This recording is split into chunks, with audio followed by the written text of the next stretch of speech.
Shout out sa aking basher dyan na nagsasabing wala akong ipon dito sa ibang bansa sa loob ng 2 taon. So ayan, for today's video ay basher para sa iyo ang video na ito.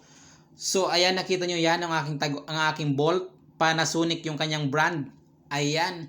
Ito mga idol ang aking Bolt na taguan ng aking pera or taguan ng aking ipon dito sa ibang bansa.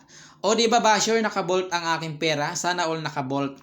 So ayan, iniikot-ikot ko na nga pala mga idol ang aking Bolt para mabuksan.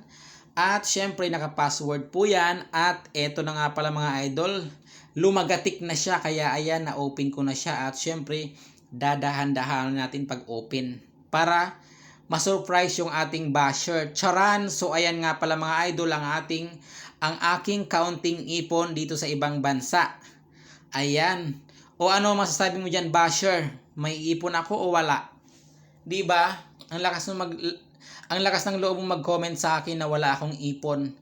At eto na pala mga idol ang aking counting ipon. Ini-reveal ko na siya. Ay sana all may ipon, 'di ba? So ayan, shout out sa iyo basher. Ito yung aking ipon at ano kayang masasabi mo? Ano na naman kaya ang may comment mo ngayong na gumawa ako ng video para sa iyo?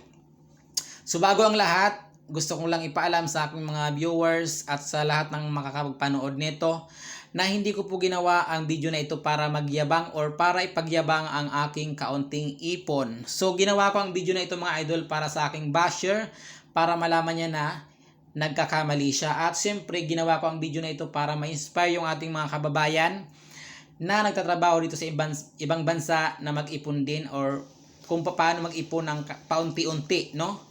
Sana mag-ipon tayo mga kababayan ko ng mga OFW kahit paunti-unti para in case na may gamitan tayo ay meron tayong mahugot. So ayan mga idol, ito nga pala ang aking ipon sa loob ng 2 taon. So kaunti lang siya pero at least 'di ba may ipon.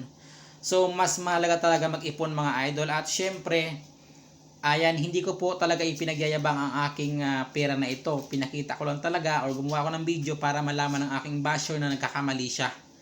So ayan, at syempre huwag nyo din ako i-bash mga idol dahil sa hindi po nakakaalam ay tumutulong din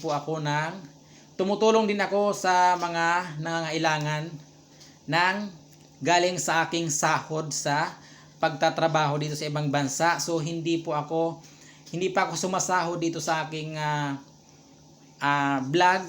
Ayan. So tumutulong ako sa mga nangangailangan or dun sa amin sa province namin or sa aming barangay or sitio na galing sa sweldo ko sa aking trabaho. At syempre mga idol, marami din akong sinusuportahan na sa aking pamilya, no?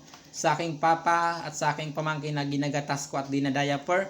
So magdadalawang taon na nga pala ako mga idol nagsusupport sa aking papa at sa aking pamangkin na ayan, buwan-buwan ako nagsusupport sa kanila, kaya walang paltos yun, buwan-buwan talaga yun sa loob ng magdadalawang taon. So ito mga idol, kaunti lang yung ipon ko kasi nga marami akong tinutulungan sa aking pamilya at syempre napapagawa ko ng bahay. So thank you for watching, God bless and enjoy and pa-share po.